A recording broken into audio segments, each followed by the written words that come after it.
ini untuk meminta memberikan informasi bahwasanya kami akan melakukan sosialisasi dari pendidikan yang kami terima dari guru penggerak, terutama modul 1 tentang budaya positif. Jadi pada kesempatan ini Pak, saya mohon kehadiran Bapak nanti mendukung kami waktu kegiatan sosialisasi bersama rekan-rekan guru sejawat di SMP negeri kita ini. Dan saya mohon Pak diberi kesempatan untuk menggunakan ruangan untuk melaksanakan sosialisasi dari budaya positif. Kira-kira seperti itu Pak.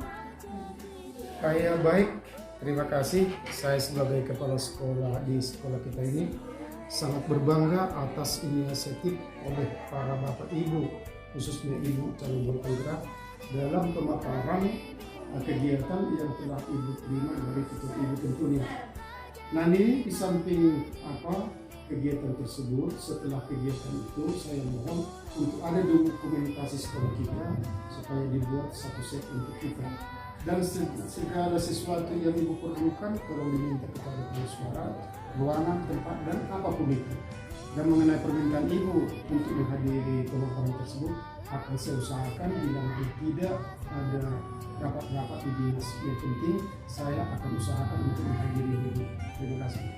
Ya, terima kasih Pak. Saya ucapkan atas kesediaan hadir mendukung kami melaksanakan sosialisasi tersebut. Terima kasih ya Pak. Sama-sama. Baik Bapak Ibu, selamat sore, salam sehat buat kita semuanya. Pada kesempatan ini saya mengucapkan terima kasih atas dukungan Bapak Ibu guru kepada kami calon guru penggerak yang ada di sekolah kita SMP Negeri 1 Simanindo. Dalam hal ini kami akan memaparkan materi yang kami pelajari selama dalam satu modul 1 budaya positif. Oke, itu mengenai paparan saya nanti sekitar budaya positif.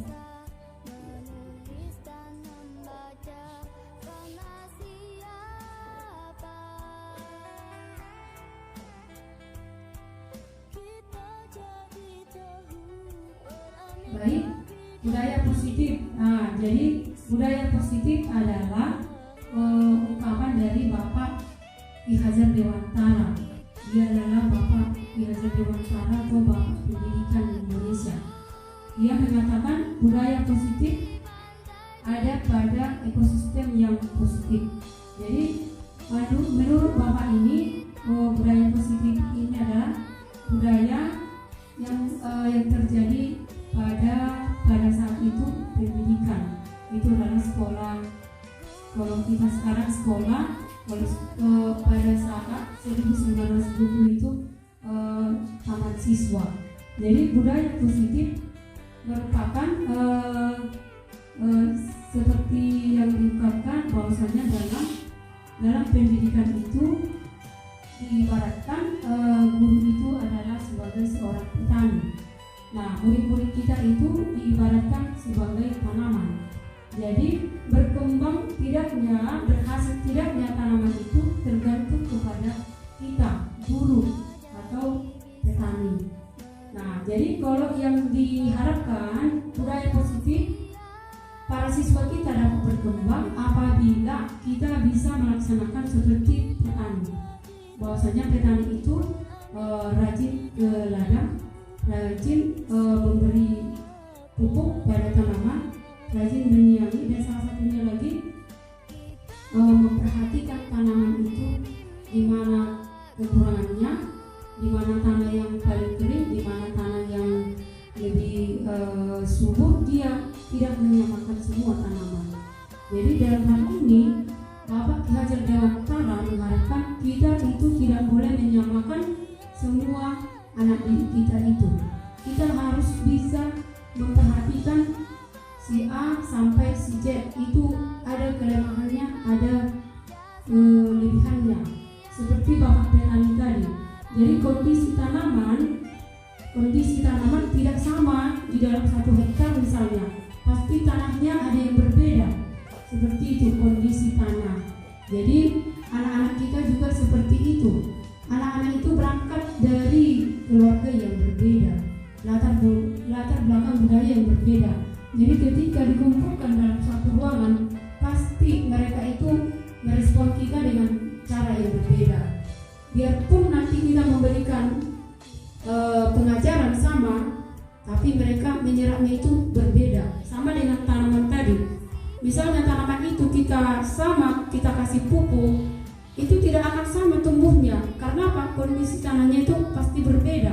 Nah, kira-kira gitu. Jadi kita juga memperhatikan tanah, memperhatikan latar belakang anak-anak. Jadi supaya anak kita berhasil semua, maka kita akan memperhatikannya, membedakan mereka sesuai dengan kemampuan dan latar belakang mereka masing-masing.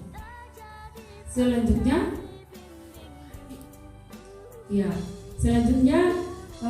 yang kedua adalah paradigma. Kalau dulu seperti saya alami, mengajar itu ya mengajar ya.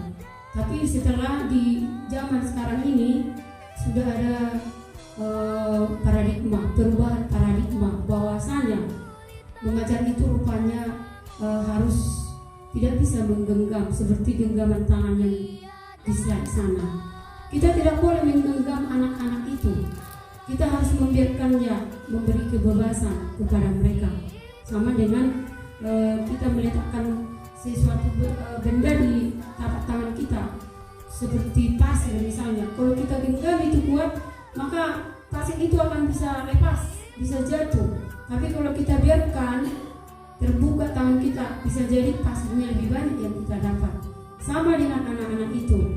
Sekarang perubahan paradigma kita, semakin kita kekang anak-anak itu, kemungkinan mereka tidak akan bisa bertumbuh dengan bebas.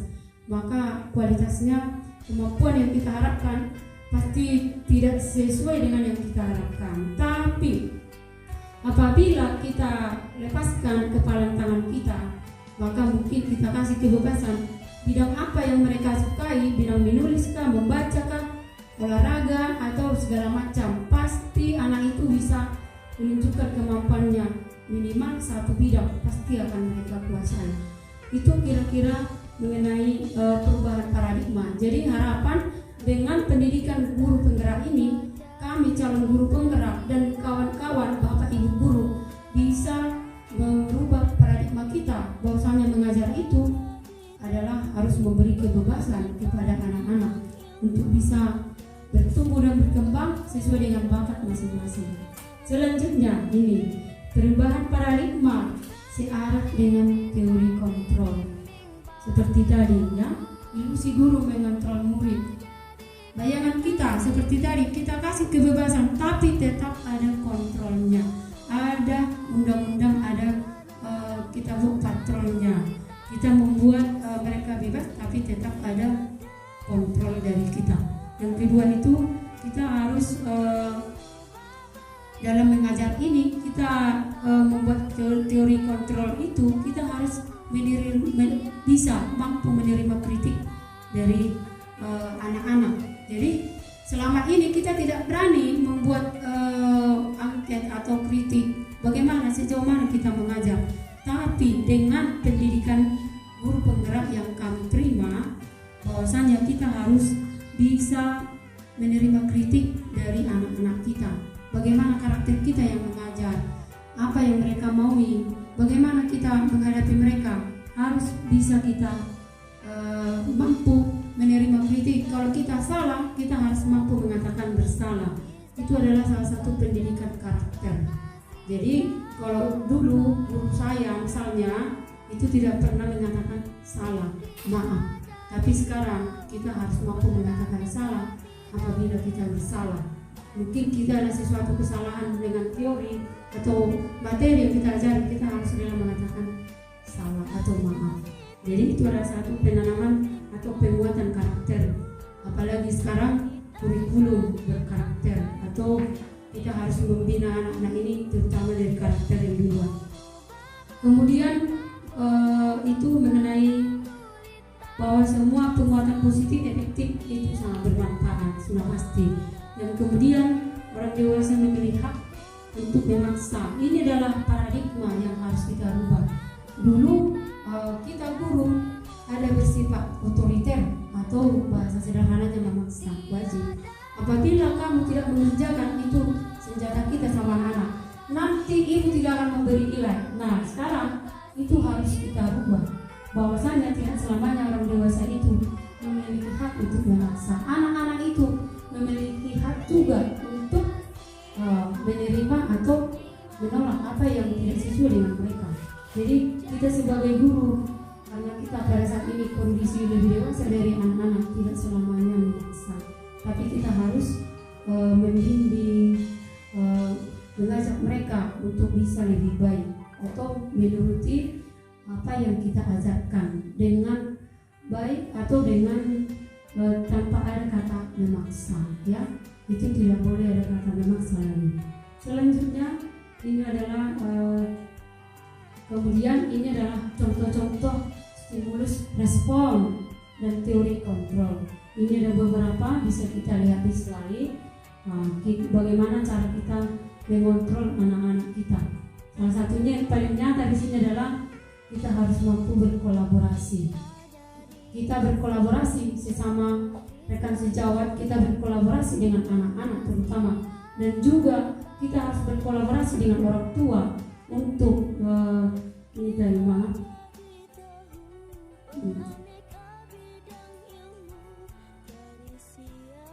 Ya, sorry, itu tadi berjauh. Ya, ini sorry ya.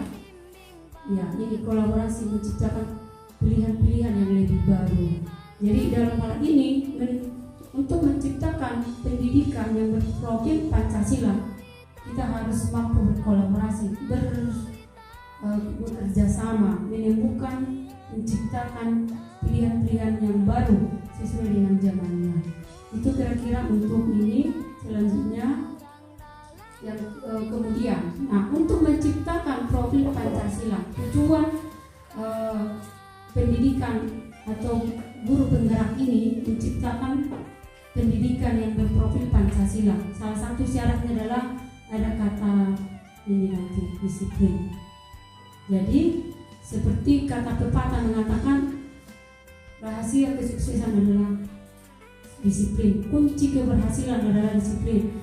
Jadi pada saat guru penggerak ini diutamakan adalah disiplin. Ini salah satu syaratnya, dan kita bisa baca di slide-nya apa itu disiplin, sudah jelas dibuat. Dan ini adalah salah satu cara untuk bisa menggali potensi diri kita, itu adalah disiplin. Nah kemudian kita lihat teori motivasi perilaku manusia. Nah perilaku manusia berasal dari 3, yaitu eksternal, motivasi eksternal, motivasi internal, dan daripada motivasi dari diri sendiri. Nah yang ini adalah untuk perilaku manusia, untuk bisa ini. Oke, itu kira-kira dari diri sendiri nih. Untuk menghargai diri sendiri, ya kita ini yang belum bisa kita menghargai diri kita sendiri, terutama kita para guru. Jadi kita masih jarang mengakui atau menghargai diri sendiri. Kita malah tidak mengakui kelebihan dan kekurangan kita. Maka di teori perilaku manusia ini kita akan menanamkan bahwasanya anak didik itu harus berani dan harus mengakui kelebihannya. Kita harus membuat contoh untuk itu. Oke, itu untuk perilaku. Iya, kemudian merdeka. Ya. Nah, salah satu moto dari pendidikan di masa guru penggerak atau yang kami pelajari itu adalah ada kata merdeka. Menurut Ki Hajar Dewantara, merdeka itu tidak hanya terlepas dari perintah, tapi juga cakap memerintah diri sendiri. Jadi menurut Ki Hajar Dewantara, pada pendidikan di masa kolonial Belanda atau taman siswa harus ada kata merdeka. Seperti tadi yang di slide yang pertama, anak-anak itu harus merdeka dalam belajar, terlepas dari rasa tertekan.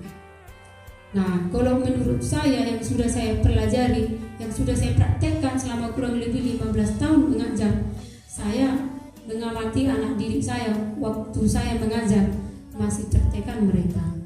masih belum merdeka, belum bebas. Makanya tidak jarang hasil yang kita harapkan tidak sesuai dengan yang kita inginkan. Karena apa? Anak-anak itu masih tertekan, belum merdeka.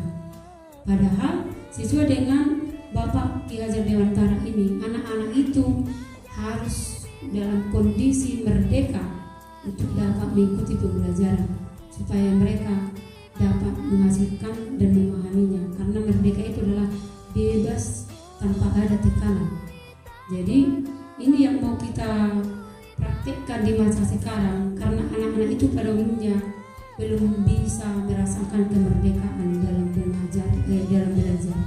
Bagaimana caranya nanti kita memberi kebebasan kepada mereka dengan cara melalui tanya jawab apa model yang mereka inginkan. Itu salah satu contoh memerdekakan anak-anak dalam belajar. Jadi jangan model kita yang kita buat, kita kadang-kadang kita tanya mereka, ini materi ini sukanya apa, diskusi atau teori atau praktek, kira-kira begitu ya. Jadi ini ada kata merdeka. Kemudian kita lihat berikutnya, seperti judulnya tadi, modul 1, 4, budaya positif. Nah, budaya positif itu berada di lingkungan yang positif. Nah, ini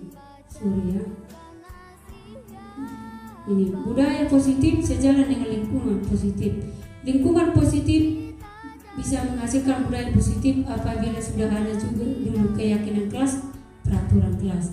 Jadi di kelas saya yang saya bina, kelas 7, ini sudah ada keyakinan kelas. Saya mengajak anak-anak saya, murid-murid kita di kelas 7 untuk membuat keyakinan kelas.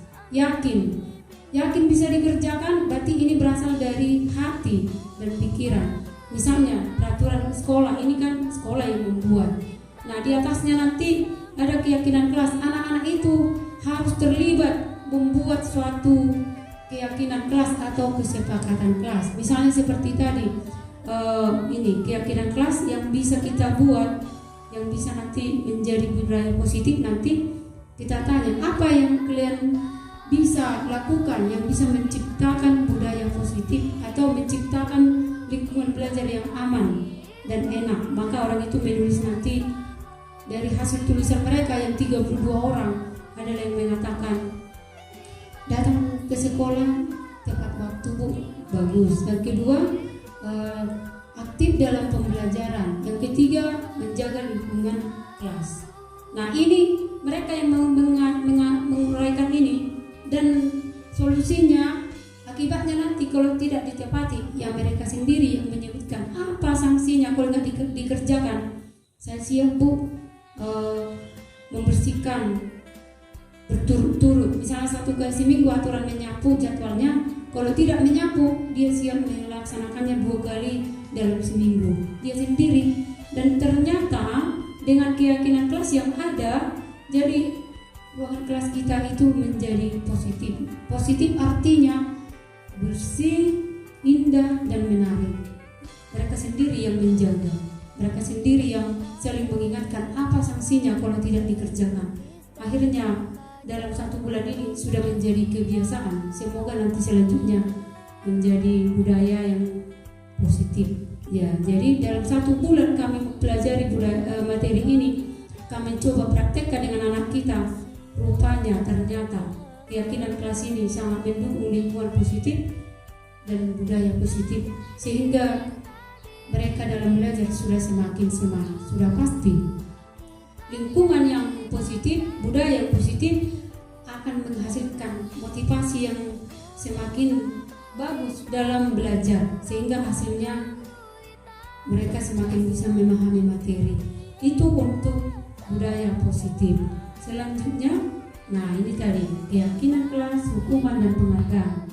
Jadi keyakinan kelas yang mereka buat itu kami susun di dinding. Kami susun di dinding. Nanti ada di situ. Kalau Bapak Ibu masuk sudah bisa nampak di sana. Keyakinan kelas itu tidak lepas dari ini, hukumannya yang mendidik. Jadi hukuman yang seperti yang kita bayangkan dengan kekerasan nggak ada.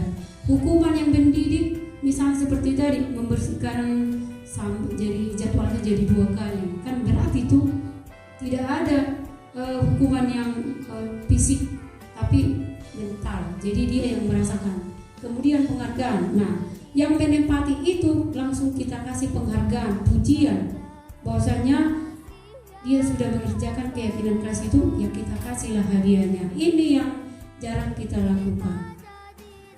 Apapun yang dilakukan anak-anak kita yang positif, kita harus memberi penghargaan. Penghargaannya tidak dengan makanan, bisa kita kasih permen boleh, tapi untuk saat ini yang mendidik pujianlah, semangat, motivasi, tepuk tangan untuk anak-anak, dia menjadi percontohan, itu menambah semangat dia untuk semakin melakukan keyakinan kelas tadi, atau kesepakatan kelas, atau kata kasarnya peraturan sekolah. Kemudian ini yang mana keyakinan kelas, ya itu tadi, ini seperti ini, datang tepat waktu, ini aktif dalam pembelajaran. Seperti ini keyakinan kelas di kelas guru-guru calon penggerak yang sudah ada di sekolah kita ini. Nah, itu kira-kira. Kemudian ini kegiatannya, ya sudah jelas ada di slide. Nah, ini hormat, bekerja, diterima dan dimiliki.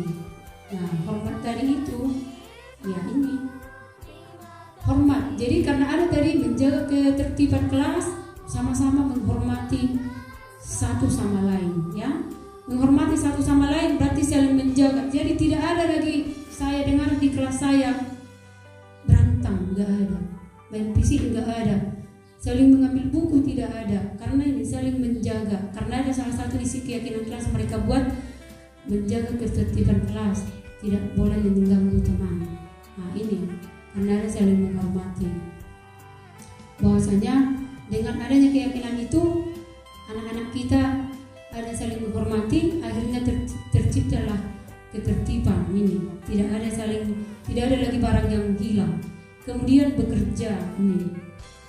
Bekerja, jadi mereka berkeyakinan bekerja mengikuti kegiatan yang telah ditugaskan. Karena ada isi keyakinan kelas mengerjakan tugas yang diberikan guru, baik di sekolah maupun di rumah ini. Jadi mereka ke sekolah selain menghormati karakter, mereka juga harus bekerja.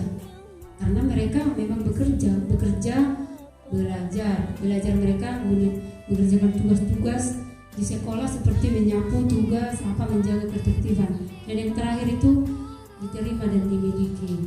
Dengan mereka melakukan keyakinan kelas, karena kita kasih penghargaan, maka mereka akan merasa diterima dan mereka akan merasa dimiliki kawan-kawannya, dimiliki gurunya, maka dia akan semangat datang ke sekolah. Nah, ini yang perlu kita buat kegiatan pendalaman dari kegiatan kelas tadi. Bekerja, hormat, dan ini. Jadi ini yang mau kita buat di kelas kita masing-masing. Kita ajari mereka saling menghormati, bekerja, kalau ada tugas harus dikerjakan, sehingga ini hasilnya. Mereka merasa diterima dan mereka merasa dimiliki, sehingga mereka akan merasa orang penting, dan kegiatan atau sikapnya pun disesuaikan dengan sikap yang penting atau sikap yang baik.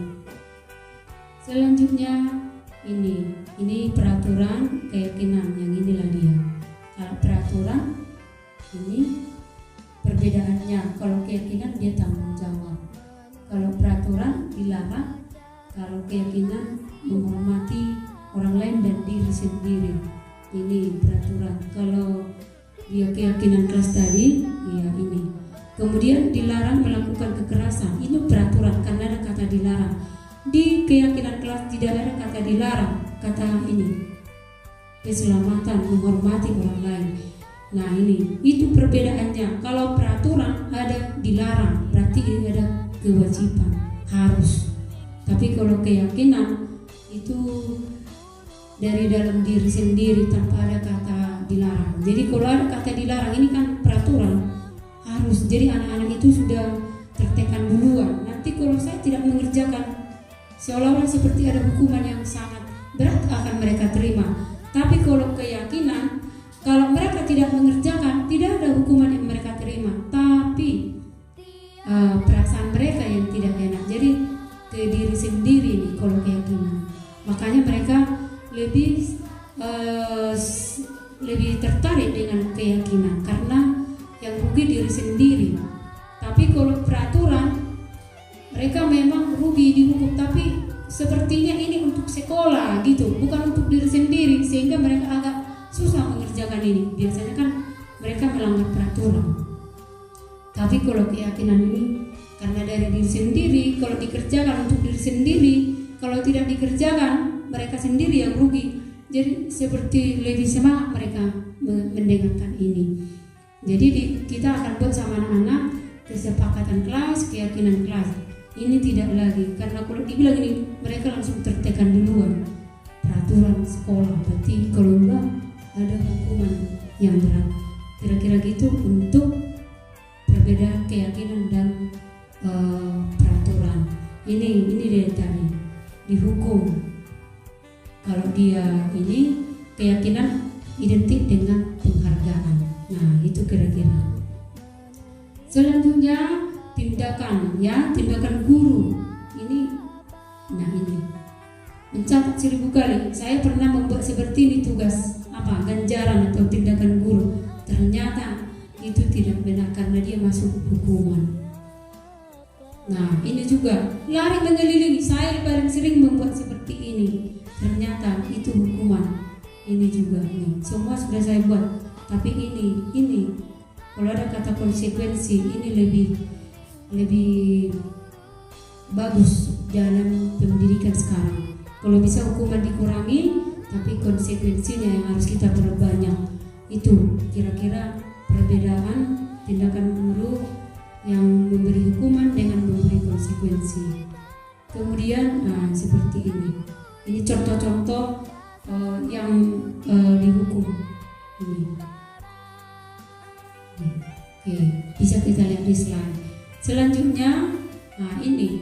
Nah, dalam belajar ini, dalam pendidikan ini, ternyata kita tidak lepas dari materi kebutuhan dasar manusia. Jadi anak-anak itu, kita sendiri, anak-anak inilah yang dibutuhkan mereka. Dasar paling utama.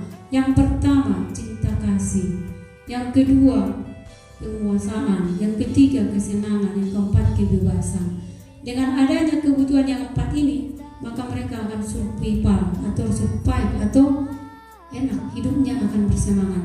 Nah, ini cinta kasih, perhatian. Kenapa anak-anak kita sekarang masih susah, masih belum perasa damai di dalam ruangan, belum bahagia? Ya karena nggak ada ini, masih kurang cinta kasih.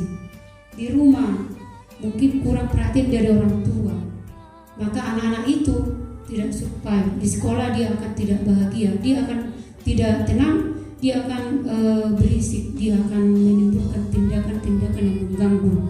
Nah, ini juga penguasaan. Dia merasa tidak bisa memiliki apapun, kemampuan di bidang apapun, sehingga dia tidak percaya diri, sehingga dia di dalam ruangan mengantuk, ya kan? Karena apa? Dia merasa tidak berguna, nggak ada penguasaan diri sendiri. Padahal dia belum mengenal dirinya. Mungkin di rumah dia memiliki penguasaan di bidang intelek, dia memang kurang, tapi bidang fisik atau yang lain bisa membantu orang tua teladan. Tapi ini dia tidak tahu apa yang bisa dia kuasai. Kemudian kesenangan. Anak-anak itu memiliki kesenangan, misalnya belajar sambil menyanyi, belajar sambil badannya bergoyang-goyang, belajar sambil menonton. Nah, di dalam ruang kita paksakan mereka tenang, duduk, perhatikan ke depan. Nah, jadi itu akhirnya mereka tidak senang, sehingga mereka tidak bahagia di dalam ruangan. Nah, kemudian kebebasan ini seperti kupu-kupu, dia bebas kemanapun. Nah, ini kebebasan dalam arti kita tidak memberi kebebasan kepada dia, baik dia di rumah. Mungkin di rumah orang tuanya membuat dia berbagai macam peraturan. Datang lagi di sekolah, kita buat berbagai macam peraturan yang membuat dia tidak bebas, sehingga dia tidak bahagia. Nah, ini padahal ini kebutuhan dasar. Ketika yang empat ini sudah terpenuhi, maka dia akan bahagia. Maka apa yang dikerjakan pasti akan berhasil. Misalnya kita, kalau bahagia kita dari rumah, makan, anak-anak baik, kita senang, kita bebas, tidak ada yang menekan, tidak ada masalah, maka kita akan bahagia mengajar. Otomatis ilmu yang kita berikan maksimal.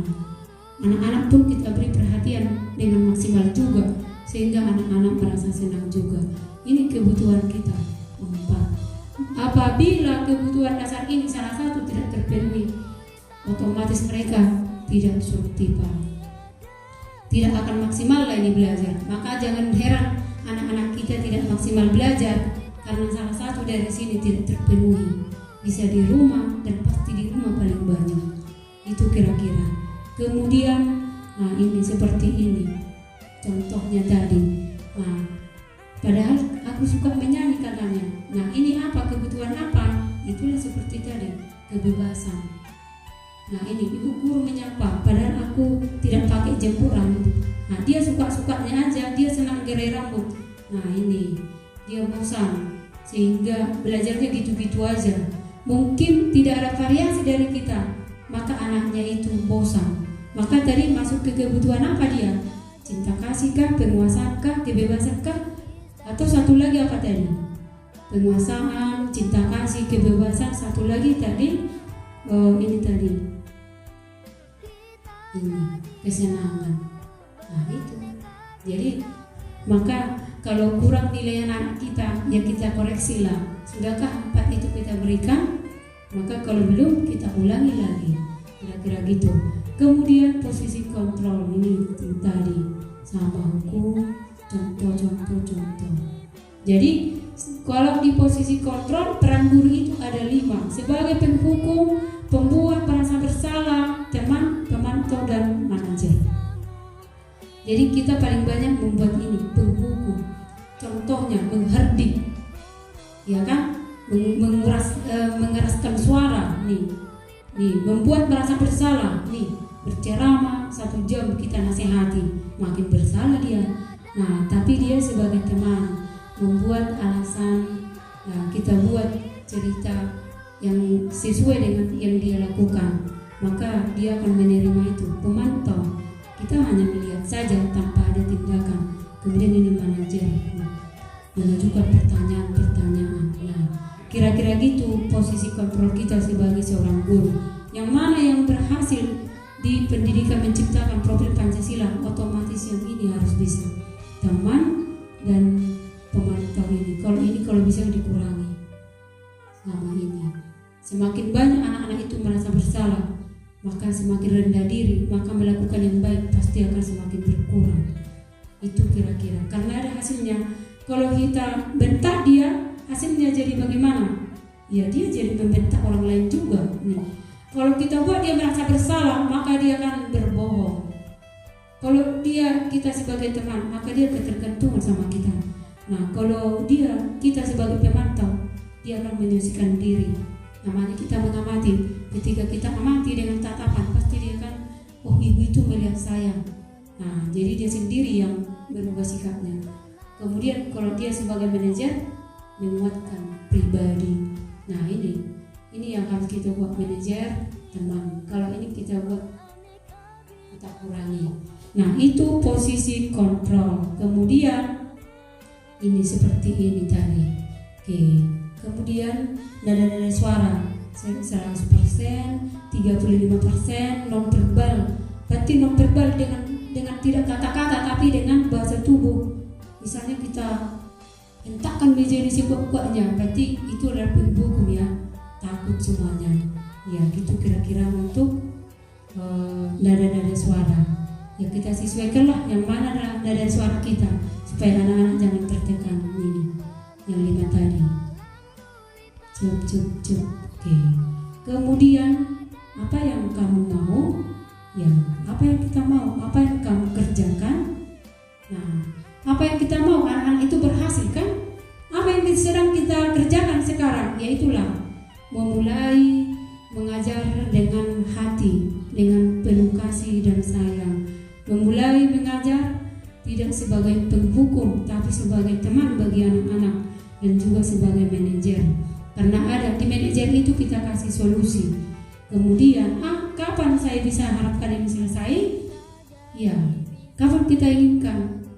Ya, secepatnya. Kita inginkan selesai sama anak-anak, ada hasilnya sesuai dengan yang kita harapkan. Nah, di mana Anda sewaktu ini apa restitusi ini penghukuman? Kalau kita bisa bilang kemarin menghukum, kalau sekarang restitusi.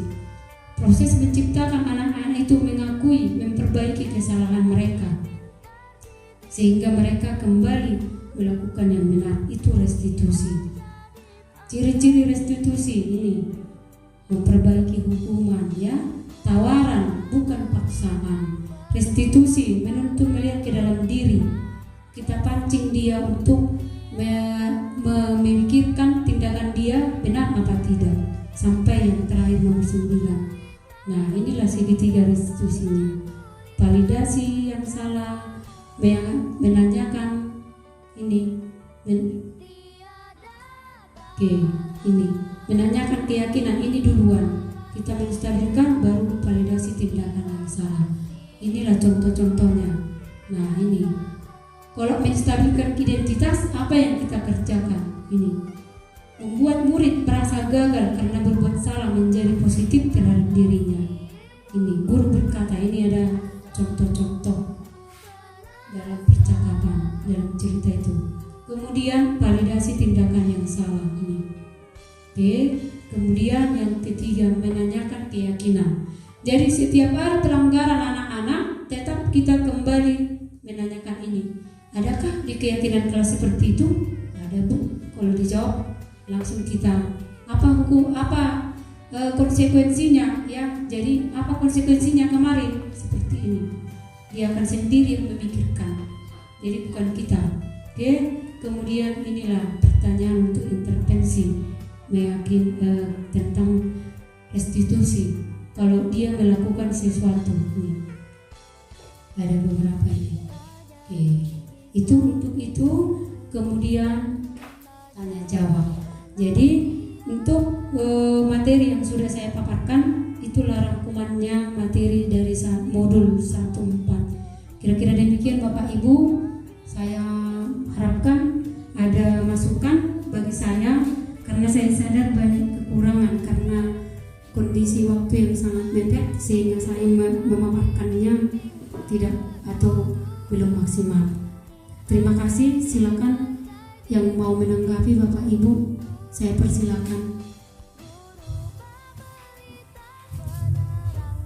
Bapak Ibu ada yang mau menanggapi bagaimana kira-kira paparan budaya positif tadi?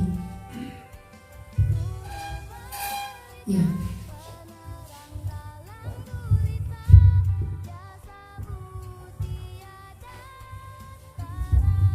Terima kasih kepada Ibu narasumber ya. Cukup menarik apa yang disampaikan oleh Ibu ini tentang paradigma mendidik pada saat ini, dan kalau dibandingkan dengan yang sebelumnya, terkadang kita berpikir, kok enggak dari dulu ya dibuat seperti ini, maka bangsa ini dipastikan makin beradab atau minimal bisa mensejajarkan diri dengan karakter-karakter negara yang sudah maju. Tetapi tidak ada kata terlambat. Cuma begini Bu, terkadang kan siswa itu tidak lagi seperti apa yang pernah kita dengar sebelumnya, adalah merupakan kertas tabula rasa, ya, kertas kosong. Apa yang kita coretkan, apa yang kita tuliskan, ya itulah dia adanya ke depan. Tujuan kita baik mendidik dia dengan keras sesuai dengan kebutuhan karakternya, ya jadi keraslah dia ke depannya. Ternyata salahlah semua, walaupun tidak semuanya mutlak salah apa yang dilakukan oleh paradigma pendidikan sebelum ini. Kemudian dikatakan lagi bahwa anak itu sejak lahir sudah punya desain masing-masing, sudah punya sketsa masing-masing.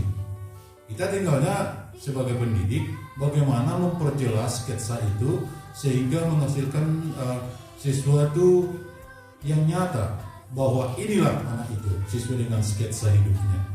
Nah, Yang ingin saya tanyakan Bu, menghadapi siswa yang heterogen, katakan satu kelas gemuk itu adalah 32 sampai 36, satu rombongan belajar, di mana di dalamnya akan berkumpul sketsa-sketsa yang berbeda, tentu penanganan yang berbeda. Kira-kira Bu, di dalam program yang sedang ditawarkan oleh pemerintah sekarang yang diwujudkan nanti melalui para guru penggerak, kira-kira bagaimana sikap dari guru penggerak itu, ataupun nanti kami sebagai guru secara umum mampu mempertegas sketsa-sketsa pribadi per pribadi dari setiap anak. Padahal pengajaran kita selama ini adalah bersumber dari satu sumber, yaitu guru. Satu guru untuk semua siswa yang ada di kelas itu, dengan sketsa yang berbeda. Harus dihargai, ya. Jadi kepalan tangan itu harus dilepas supaya mereka itu bisa merdeka. Jadi apakah nanti tidak akan memunculkan butuh waktu yang sangat lama? Ya, entahlah, pemikiran saya masih terlalu tentang guru penggerak ini dengan materi dan tema-tema yang terdapat di dalamnya. Satu siswa, satu waktu, satu siswa, satu waktu, satu siswa, satu waktu. Padahal pemerintah juga memprogramkan pendidikan yang namanya kurikulum yang harus diselesaikan secara tuntas. Jadi inti pertanyaannya adalah menghadapi sketsa yang sekian banyak itu, yang heterogen itu, kira-kira bagaimana penanganannya? Terima kasih. Baik, terima kasih atas masukannya Pak. Nah, dari pertanyaan yang diajukan Bapak tadi, saya bisa menangkap bagaimana cara kita mengajar atau mengatasi posisi anak-anak yang sangat beraneka ragam. Nah, salah satu jawabannya gampang saja ya. Tadi sudah ada di paparan bahwasanya sebagai guru kita harus menjadi seperti petani tadi. Kita harus seperti petani yang memberi kasih sayang sama tanaman. Bahwasanya kita tidak boleh menyamakan tanaman itu walaupun di ladang yang sama. Maka anak-anak itu juga seperti itu ya. Maka kita dalam mengajar melaksanakan posisi kontrol tadi. Posisi kontrol seperti yang dibilang Bapak Ki Hajar Dewantara dengan semboyannya lagi tadi di depan. Kita harus sebagai model di depan ya. Tuturi Handayani Ingmadia Mangkarso Ingarso Stuntolodo. Jadi kita saja buat teladan beraneka ragam anak-anak ini ya. Mereka akan memilih di mana mereka, tanpa kita harus membatasi, karena tadi kita tidak boleh memegang, tidak boleh mengepal. Kita harus memberi kebebasan karena mereka harus merdeka belajar. Jadi dengan gaya kita menciptakan pembelajaran dengan memberi kebebasan tanpa menghilangkan aturan, tetap kita membuat posisi kontrol, ya kan? Posisi kontrol sebagai manajer dan juga sebagai teman. Apabila melakukan suatu kesalahan, baru kita bisa mencari tahu apa sumber masalah. Dengan sudah mencari tahu sumber masalah, maka kita memberi masukan seperti dari manajer. Jadi kita tidak mencari masalah saja, tapi kita memberi solusi. Dengan begitu, saya yakin dan percaya anak-anak kita bakal bisa berkembang seperti tanaman tadi, berbuah pada waktunya. Kira-kira begitu untuk pertanyaan dari Bapak. Terima kasih. Apakah masih ada lagi? Oke, saya persilakan Pak, silakan.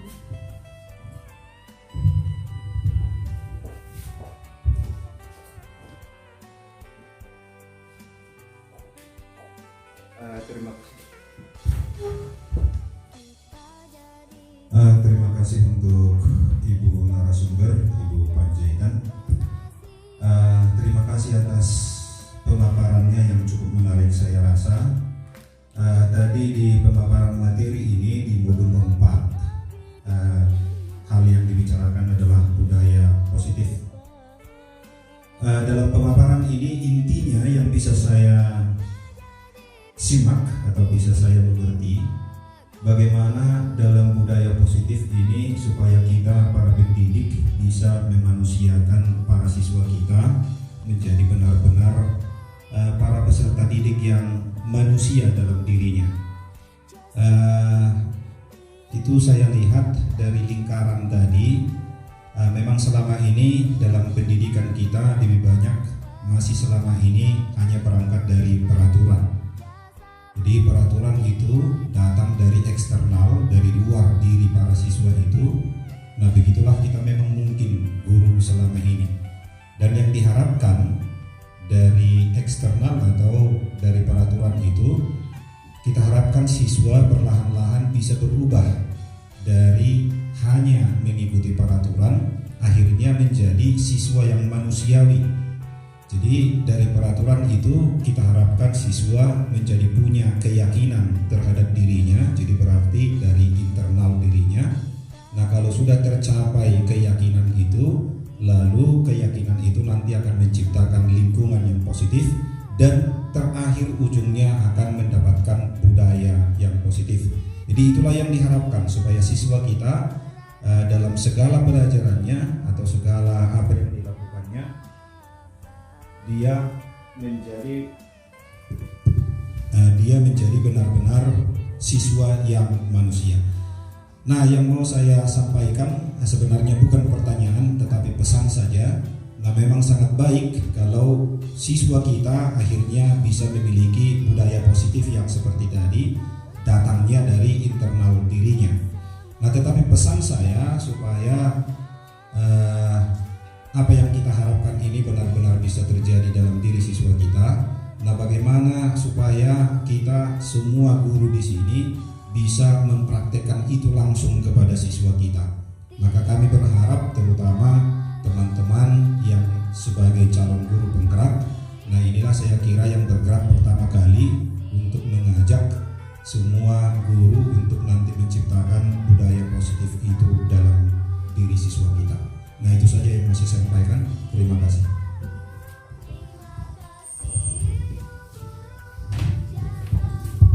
Terima kasih masukannya Pak Siahan. Nah itulah tadi memang kesimpulannya. Jadi karena materi kita sudah berakhir, satu hal yang mau saya pesankan dari kesimpulan bahwasanya anak-anak itu adalah anak-anak yang sangat berharga. Mereka lahir dengan memiliki minat dan bakat yang berbeda. Maka tumbuh berhasilnya nanti mereka itu di tangan lingkungan yang positif di sekolah, terutama oleh orang-orang atau pendidik yang positif, yaitu tadi yang mendidik dengan cinta kasih dan mendidik dengan posisi kontrol yang mengawasi kebebasan mereka itu, supaya mereka benar-benar menjadi manusia yang memang benar manusia yang berguna, seperti tanaman tadi berbuah pada waktunya. Itu saja rangkuman atau kata-kata terakhir kesimpulan dari materi dari saya. Terima kasih atas perhatiannya Bapak Ibu. Selamat sore, salam sehat dan salam bahagia.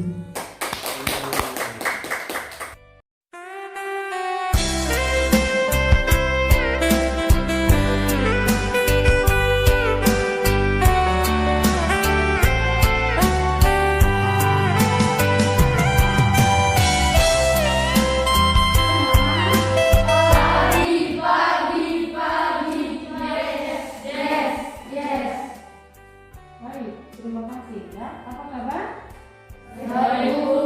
Terima kasih. Bagus. Kembali kita masuk dalam pembelajaran kita di PM. Hari ini kita akan memulai pembelajarannya. Tapi sebelum kita masuk pembelajaran, kita akan mengabsensi. Sepertinya semua hadir ya. Terima kasih semua sehat hadir pada hari ini. Kemudian sebelum pembelajaran kita akan berdua dulu, selayaknya kita memiliki agama masing-masing. Oke, siapa yang memiliki agama kita? Silakan, satu orang. Oke. Mari kita berdoa menurut agama dan kepercayaan masing-masing. Doa dimulai.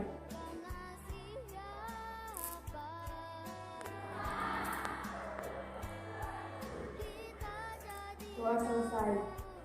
Oke, terima kasih ya. Oke, baik. Selanjutnya kita akan mempelajari sebelum kita ke materi. Kita ibu ingatkan dulu mengenai kesepakatan kelas yang sudah pernah kita buat ya. Kesepakatan kelas.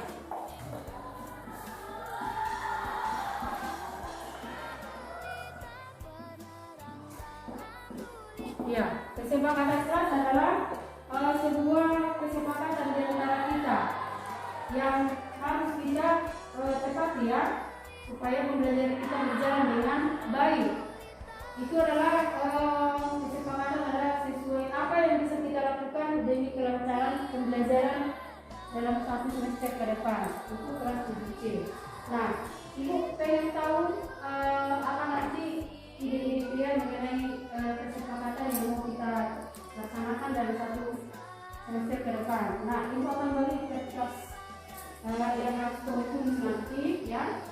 Bagi silakan ditulis nanti apa yang mau kita buat kesepakatannya ya. Dan silakan ditulis kira-kira apa yang cocok ya, yang bisa kita laksanakan nanti sesuai dengan kemampuan masing-masing ya. Ditulis langsung dibaca gitu ya. Tulis aja apa yang mau kita kesepakati nanti. Tulis aja dulu. Ya. Udah selesai. Setelah ditulis, baik.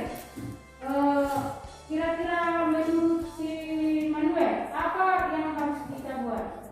Mengawali pembelajaran dengan berdoa. Bagus. Nah, berarti seperti tadi ya yang pertama ya. Kebetulan itu dari si Manuel tadi. Kalau menurut kamu Joshua, apa kira-kira kesepakatan nanti yang mau kita buat? Menjaga ketertiban dalam pembelajaran. Oke, bagus. Bagaimana dengan si Sri? Menjaga kebersihan sebelum buang sampah sembarangan. Iya, bagus. Satu lagi dulu ya, ibu mau ke lagi. Yolanda bagaimana? Itu aktif pembelajaran. Iya, aktif memperhatikan pembelajaran. Bagus. Itu usul-usulnya sudah bagus ya. Sekarang untuk menjadi kesepakatan kita harus kita buat itu sebuah catatan nanti. Kesimpulannya kesepakatan usul-usul tadi anak-anak ibu. Sekarang kita tempelkan di atas sana itu di dinding. Siapa yang pertama? Yuk silakan ganti-gantian. Ayo cepat. Siapa yang duluan? Tempelkan di sana ya. Tempelkan aja. Bagus rapi di kotak Kalimantan. Ya, karena menurut paling tinggi ya. Oke, bagus. Lagi, yuk cepat. Coba lagi, tempelkan aja cepat. Tadi, ayo cepat. Lagi semua. Siapa yang mau menempelkan? Di bawahnya lagi. Bawah. Nah, oke. Satu ya. Lagi, siapa lagi yuk? Nah, iya, si Rafi boleh. Di bawahnya ya nanti ya. Ya, lagi. Jadi, siapa lagi? Cepat. Taruh di bawahnya, di susunya. Oke, siapa lagi? Silakan ayo, silakan. Lagi cepat. Ada beberapa orang lagi. Siapa yang mau menempelkan? Silakan maju. Iya, lagi.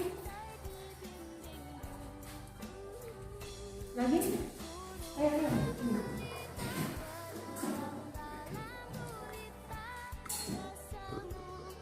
Baik, berarti 2, 4, 6, 7. Ini aja dulu perwakilannya ya. Begini aja ya kan. Jadi nanti kesepakatan kelas kita yang sudah ditempel di sana, selamanya itulah yang mau kita kesepakati nanti, mau kita laksanakan. Seperti tadi mulai kegiatan kita dengan berdoa, bagus ya. Ada dari menjaga ketertiban, menjaga kebersihan, baru aktif dalam pembelajaran. Dan yang dari si laporan tadi apa laporan? Berperan aktif dalam pembelajaran. Iya itu. Oke. Nah itu untuk yang mau kita laksanakan nanti, nggak usah banyak-banyak dulu, tapi ini wajib kita laksanakan. Oke, kira-kira Demikian untuk kesepakatan kelas kita untuk hari ini. Semoga kita dapat melaksanakannya, ibu juga dan juga anak-anak ibu kelas C. Terima kasih untuk perhatiannya. Semoga kita dapat melaksanakannya. Demikian untuk kesempatan kelas kita. Selanjutnya kita masuk ke pembelajaran. Kenapa dia? Kenapa? Atau mana udah dari siapa?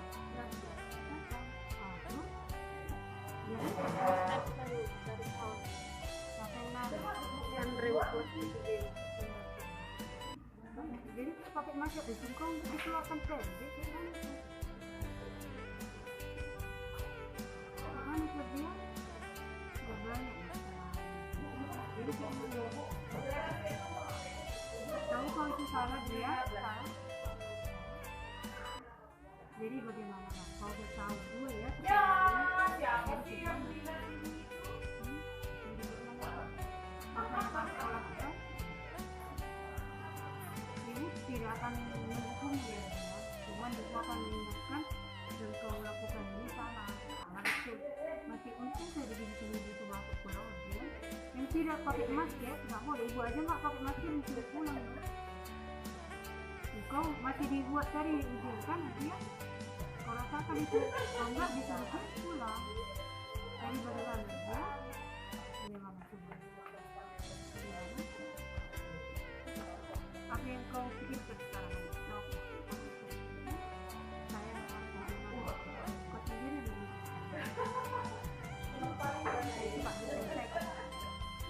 Apa yang harus kau lakukan? Dan sudah menyadari sama-sama. Ini itu salah. Dua kesalahan. Ayo bilang apa? Ini kau pergi.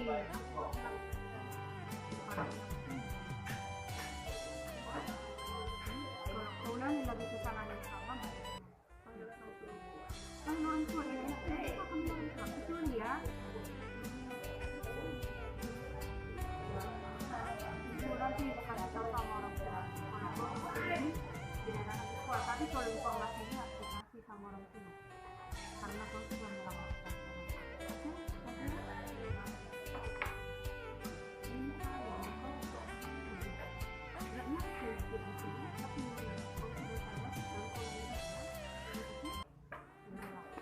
Bagaimana perasaanmu Adrian dengan keyakinan kelas yang kita buat? Saya senang Bu, karena dengan adanya keyakinan kelas membuat saya semakin percaya diri dan bertanggung jawab akan apa yang saya kerjakan untuk diri saya sendiri. Terima kasih Bu. Perkenalkan, nama saya Sani Anastasia Silalahi. Saya siswa kelas 9 dari SMP Negeri 1 Simanindo. Di sini, saya akan memberikan testimoni terhadap Ibu Friska Panjaitan yang mengajar pembelajaran ilmu pengetahuan sosial. Menurut saya, pembelajaran IPS yang dilakukan oleh Ibu Friska Panjaitan sangat kreatif dan inovatif. Dalam hal mengajar, Ibu Friska Panjaitan menerapkan metode belajar yang bervariasi, mengaitkan materi pelajaran dengan kehidupan sehari-hari, serta membina karakter siswa menjadi lebih baik. Hal ini membuat kami, anak didik dari Ibu Friska Panjaitan, menjadi lebih bersemangat dan mudah memahami materi yang diajarkan oleh beliau. Bukan hanya mendidik, beliau juga memberikan motivasi dan inspirasi yang dapat membangun semangat kami dalam belajar. Saya terinspirasi untuk menjadi siswa yang berbakti bagi nusa dan bangsa. Sekian dari saya, terima kasih.